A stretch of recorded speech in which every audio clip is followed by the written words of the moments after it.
न केवल रफ्तार, खबरों में सार और मजबूत आधार।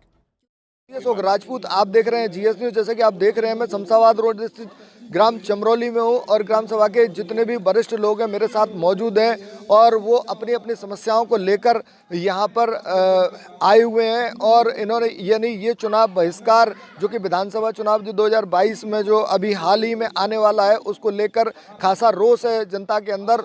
और इनकी समस्या हम जानेंगे कि क्यों जो आक्रोशित हैं और क्यों ये चुनाव में वोटिंग नहीं करना चाहते और गुमशुदाओं की तलाश इस तरीके के बोर्ड और बैनर इन्हें लगा रखे हैं जगह जगह पर। तो उसी कड़ी में हम जोड़ना चाहेंगे। मेरे साथ बुजुर्ग मौजूद हैं तो मैं आपका परिचय जानना चाहूँगा। क्या नाम है आपका? मेरा नाम भजनलाल लोधी है। मैं चमरौली गांव से ही हूँ। अच्छा, क्या समस्या क्या है? इधर देखिए, समस्या हमारे गांव के अंदर सबसे बड़ी है। इसको जरा कम करा दो। हाँ न, बंद कर दो माँ के ना। हमारे गांव के अंदर सबसे बड़ी समस्या ये है कि यहाँ भी जो भी विधायक और एमपी एमएलए कोई आते हैं वोट मांगने के लिए तो आते हैं, उसके बाद में कोई शकल नहीं दिखाते हैं। अच्छा। इसलिए जो है हमारे गांव ने ये प्रस्ताव पास किया है मिल करके संगठन में पूरे गांव की महापंचायत करके आज दूसरी पंचायत है ये, और ये निर्णय लिया है कि वोट का बहिष्कार करना है, वोट किसी को देना ही नहीं है। अच्छा, आप जैसे कह रहे हैं कि पिछले 20 साल से यहाँ पर कोई विकास नहीं हुआ है। हाँ। और यहाँ पर सांसद और विधायक बनने के बाद में कोई आता नहीं है, तो किसके आधार पर यहाँ वोटिंग करी जाती है जिससे कि यहाँ के वोट उनकी तरफ चले जाते हैं? वोटिंग यहाँ लहर के हिसाब से हो जाती है। जैसे कि मोदी की लहर चल रही है, मोदी की लहर से ही ये वोटिंग होती है। अच्छा, कहने का मतलब ये है कि आप जो पूरा जो गांव जो वोटिंग करता है वो पूरा 100% बीजेपी को वोट करता है। यानी इस समय मोदी जी की जो शक्ल है उसके आधार पर वोटिंग हुई और अब जो है ना अब उस आधार पर वोटिंग नहीं करना चाहते क्योंकि कोई किसी प्रकार का वोट लेने के बाद कोई विकास नहीं होता। ये इसके समस्या है ये। इसलिए अब कोई भी सरकार आए, कोई भी विधायक हो, कोई भी एमपी एमएलए, अब वोट का बहिष्कार है। वोट किसी को अब देना ही नहीं है। जब भी लोग हमारी ये गांव की सुनाई करेंगे, नहीं तो नहीं करेंगे जी। अच्छा, आपके कहे अनुसार ये है कि जो विकास करेगा वही वोट का हकदार होगा? हाँ, जो गांव के अंदर विकास करेगा वही वोट का हकदार होगा। चलिए ठीक है। जैसे कि अभी आपने देखा और उन्होंने बताया कि जो विकास करेगा वही वोट का हकदार होगा। तो उसी कड़ी में मैं जोड़ना चाहूँगा, कुछ युवा भी हैं तो मैं आपका परिचय जानना चाहूँगा। अपना परिचय दीजिए पूरा। मेरा नाम राजेश कुमार एडवोकेट। अच्छा। मैं इस गांव का जिम्मेदार नागरिक हूं और करीब 35 साल से ऊपर की मेरी उम्र है। अच्छा, ये बताइए कि आप युवा हैं, वोटिंग के लिए युवा बढ़ चढ़ के हिस्सा लेते हैं, तो ये चुनाव बहिष्कार जो आपके द्वारा या आपके संगठन के द्वारा जो मंत्रणा जो हुई है उसके बारे में ज़रा कुछ बताइए संक्षिप्त में। इस बार जो चुनाव बहिष्कार का जो मुद्दा है वो युवाओं के द्वारा उठाया गया है, क्योंकि हर बार हमारे गाँव को हर बार आश्वासन, झूठा आश्वासन मिलता चला जाता है कि हम इस बार विकास करेंगे, इस बार विकास करेंगे। हमने मंत्री, विधायक जी, माननीय विधायक हेमलता दिवाकर, माननीय सांसद जी राजकुमार चाह जी, उनको भी हमने लिखित में अपनी शिकायतें दी हैं। लिखित में जो हमें समस्या है वो वहाँ भी दी है, लेकिन हमारी कहीं कोई सुनवाई नहीं की गई। आज तक कोई सुनवाई नहीं की गई। लगातार कितने दिनों से आपके ये प्रयास चल रहे थे कि कोई भी लगातार कितने दिनों से आपके ये प्रयास चल रहे थे कि कोई भी यानी जो भी अधिवक्ता यानी सॉरी नेता जो भी पार्टी से संबंधित हैं वो आए और हमारी समस्या सुने, लेकिन किसी ने नहीं सुनी? कितने समय से आप प्रयास कर रहे हैं? करीब हम लोग 3 साल से ये लगातार उनके कैंप कार्यालय जा रहे हैं, उनके दरवाजे पे जा रहे हैं, उनके घर पे भी जा रहे हैं, जहाँ उनका कार्यालय वहाँ भी गए हैं, उनकी रैलियों में भी गए हैं, लेकिन हमें हर बार दरकिनार कर दिया गया उन लोगों ने। अच्छा, ये गांव जो है ना कौन सी समाज से बिलोंग करता है या कुछ ऐसा क्या है? ये गांव करीब 70% लोधी राजपूतों का गांव है, 20% हमारे यहाँ ब्राह्मण जी हैं और बाकी 10% में सभी कास्ट हैं इस गाँव के अंदर।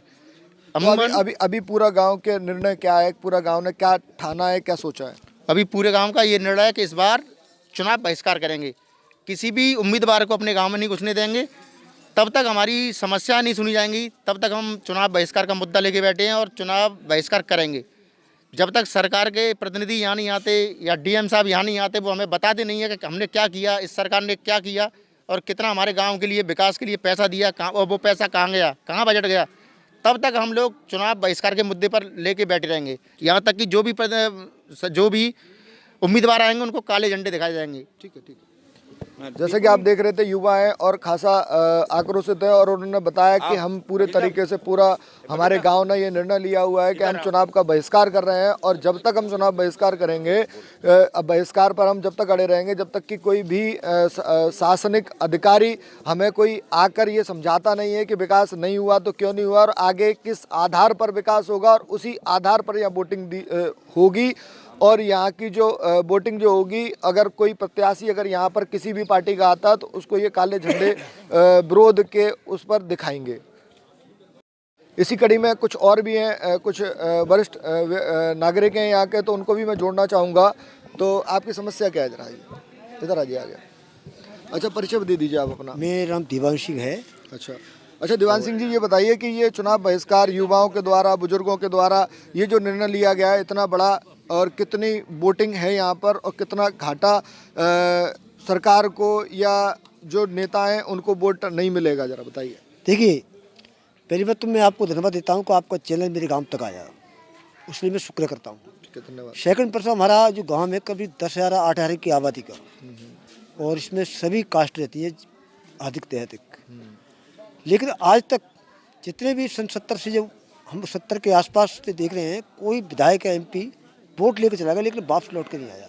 यानी आपका कहे अनुसार कि सन 70 से लेकर यहाँ गांव में विकास नहीं हुआ और वोट लेके उसके बाद इस गांव की कोई सुध नहीं लेता। जी, हमने कई बार प्रयास किए हैं, कई बार ये मंशा भी देखी है इनकी कि ये वादा तो करते हैं कि आप हमें वोट दोगे, हम आपका विकास करेंगे, लेकिन ये कभी लौट के नहीं आए आज तक। हमने, मान लीजिए विधायक हैं हमारी इसमें वर्तमान में हेमंत दिवाकर, हम उनके दरवाजे तक गए, उनके कैंप कार्यालय तक गए, DM साहब को बताया, MP साहब को बताया, जिला अध्यक्ष BJP को बताया हमने कि भाई हमारे गांव का विकास कराइए। अच्छा, क्या आश्वासन दिया उन्होंने? आश्वासन यही कहा, हाँ, मतलब आश्वासन देते हैं लेकिन काम कोई नहीं करते हैं वो।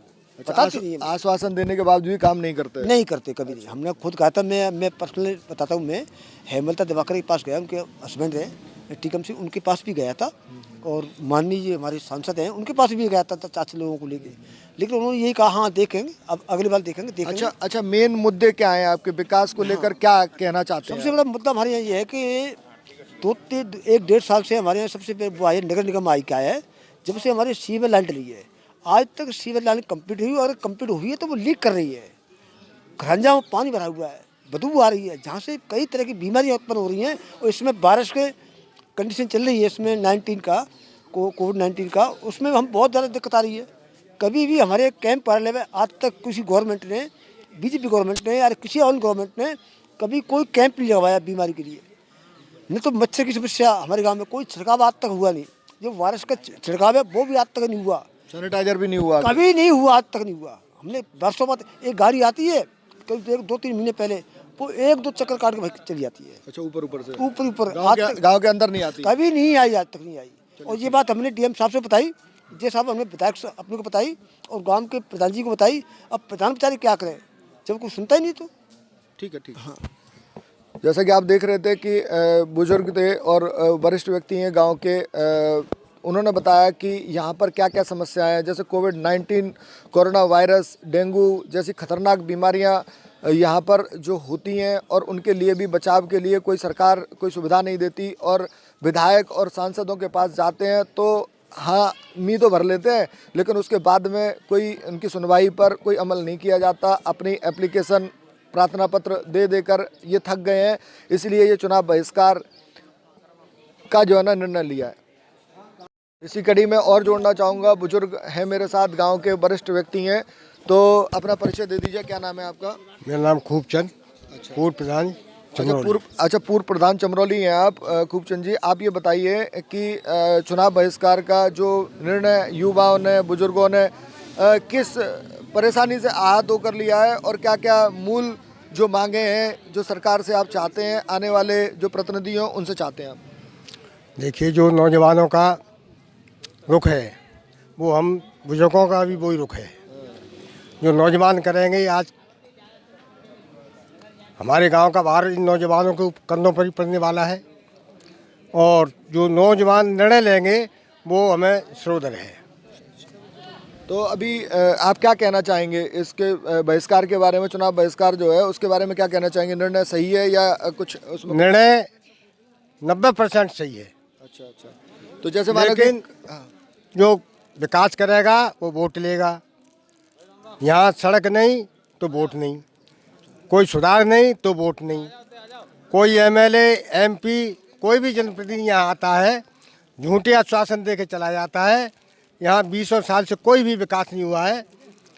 जो सीवर लाइन रही है वो न डलती तब भी बढ़िया था, लेकिन इनकी कोई सफाइयत नहीं, कुछ भी विकास नहीं। कोरे आश्वासन दे के वोट मांग ले जाते हैं और फिर 9-2-11 हो जाती हैं। यहाँ आज तक उसके बाद कुछ सुध नहीं लेता है, कोई आता ही नहीं है। चलिए ठीक है। और आज तक ये गांव भाजपा से जुड़ा रहा, लेकिन भाजपा ने बिल्कुल इस गांव को नरक में डाल दिया। कोई भी प्रतिनिधि नहीं आया आज तक। ठीक है। जैसे कि बताया मेरे को पूर्व प्रधान जी थे और उन्होंने बताया कि ये गांव अब तक बीजेपी से जुड़ा रहा और बीजेपी को लगातार 100% अपनी वोट की प्रतिशत देते रहा और उसी आधार पर वोटिंग यहाँ चलती रही। लेकिन 20 साल से बता रहे हैं कि किसी प्रकार का कोई विकास नहीं है और किसी प्रकार की अभी जो हाल ही में कुछ समय 1-1.5 साल पहले सीवर जो गांव के चारों तरफ डाली हुई है वो बताते हैं कि लीक करती है, उससे पानी जो सीवर का है वो ऊपर आ जाता है, उससे बदबू और गंदगी का पूरा अंबार लगा रहता है और रोड का पूरे तरीके से साफ सफाई नहीं हो पाती, ना ही रोड का विकास है। इसी को लेकर चुनाव बहिष्कार का निर्णय युवाओं ने लिया है और बुजुर्ग उसका समर्थन कर रहे हैं।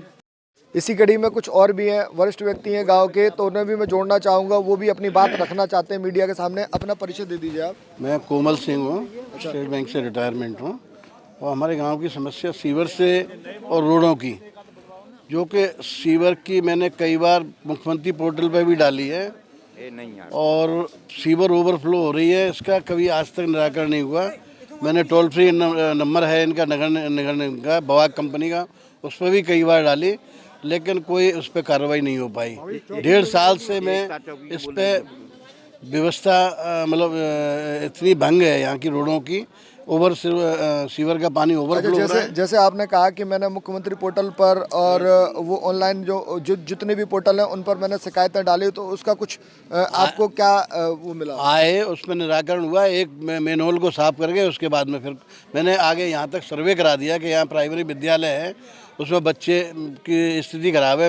टीचरों ने भी कहा मुझसे कि भाई साहब यहाँ स्थिति खराब है, बच्चे गिर जाते हैं। सीवर लाइन पर एक लाइन नाली खोद करके पानी को निकाला गया, जो आज की तारीख में भी ओवरफ्लो हो रही है। अच्छा, लगातार कितने दिन से ये समस्या चल रही है? ये तो करीब साल भर से स्थिति यही है। अच्छा, गांव के चारों तरफ का रोड खराब है? चारों तरफ का रोड खराब है, चारों तरफ आज की स्थिति में भी आप सर्वे कर लें, ओवरफ्लो हो रही है सीवर लाइन। ठीक है। और रोड टूटा हुआ है। क्या ठीक है। जैसे कि आप देख रहे थे कि मेरे साथ मौजूद थे और उन्होंने बताया, अधिवक्ता हैं, और उन्होंने बताया कि सीवर को लेकर सारा समस्याएं और गांव के चारों तरफ का जो सीवर पूरा ओवरफ्लो हो जाता है और प्राथमिक विद्यालय यहाँ पर है, प्राइमरी विद्यालय है जिसमें बच्चे पढ़ने आते हैं और सरकारी जो टीचर्स हैं उन्होंने कहा भी, उन्होंने शिकायत भी करी इनसे कि भाई साहब इसका किसी के तरीके से उसका समाधान करवाइए, लेकिन किसी प्रकार की कोई समाधान नहीं हो पाया। इसको लेकर चुनाव बहिष्कार पूरे गांव ने आक्रोशित होकर पूरे तरीके से अपना डटा हुआ है। आने वाले समय में ये देखा जाएगा कि चुनाव बहिष्कार कब तक रहता है या इनकी कोई सुनवाई होती है या नहीं होती है। मैं और भी हैं, कुछ बुजुर्ग व्यक्ति हैं, उन्हें भी जोड़ना चाहूँगा। गाँव के जिम्मेदार नागरिक हैं। आपका शुभ नाम बताइए, परिचय दीजिए। श्याम सिंह। अच्छा, श्याम सिंह जी बताइए, जो चुनाव बहिष्कार से संबंधित यहाँ पर जो आज पूरे तरीके से एकजुट हुआ पूरा गांव, तो मेन जो समस्याएं हैं उन पर थोड़ा सा प्रकाश डालिए, बताइए। देखिए, ऐसा है कि आज 23 साल हो गए। 23 साल से हमारा गांव जो है कि एकजुट होकर के वोट करते आया है और 23 साल पहले राजबाबा जी ने सड़क डलवाई थी हमारे गांव की। जब से कई विधायक आए चले गए, लेकिन वोट लेकर के चले गए, लेकिन हमारे यहाँ उन्होंने झांक के नहीं देखा। जगह जगह जल भराव हो रहा है, पानी सीवर में उफान ले रहे हैं, घर घरों में सीवरों में पानी भर रहा है और नहीं है तो कोई भी जिम्मेदार अधिकारी आ करके देख सकता हमारे गांव के अंदर। और हमारे गांव सभा ने चमरौली चौकी के नाम से 1 बीघे ज़मीन अलॉट की थी पुलिस विभाग के लिए, और पुलिस विभाग ने एकता चौकी के नाम से नाम रख दिया उसका। लिहाजा हम ये चाहेंगे डीएम साहब से, एसएसपी साहब से कि हमारी जो एकता का नाम चेंज करके चमरौली चौकी के नाम से बहाल किया जाए। ये हमारी समस्या है। और हमारे गांव का चुनाव बहिष्कार के बारे में आप मुझे। हाँ, चुनाव बहिष्कार हमारा ये है कि रोड नहीं तो वोट नहीं, और जब तक विकास नहीं होगा, जब तक हम वोट नहीं देंगे, हम चुनाव बहिष्कार करते हैं। ठीक है, जैसे कि आप देख रहे थे, बुजुर्ग व्यक्ति थे, उन्होंने अपना बताया कि हम चुनाव का बहिष्कार इसलिए कर रहे हैं कि हमारे गांव में पिछले 23 साल से यहाँ पर रोड दोबारा से नहीं बना।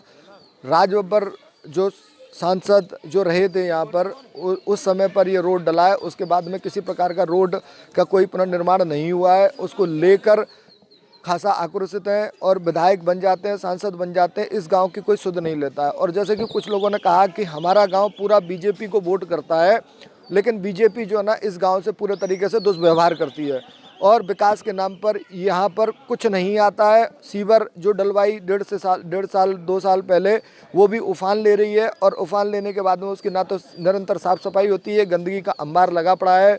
आने वाले समय में देखा जाएगा कि किस तरीके का यहाँ पर विकास होगा और जो जनप्रतिनिधि कितने लोग आएंगे और शासनाक अधिकारी यहाँ पर जो आएंगे वो क्या आश्वासन देते हैं और किस तरीके से वोटरों को रुझाते हैं वोटिंग करने के लिए। तो कब तक विकास होगा, कब तक चमरौली की जो समस्या जो बनी रहेगी। GS न्यूज़ के लिए मैं लोधी अशोक राजपूत, आगरा।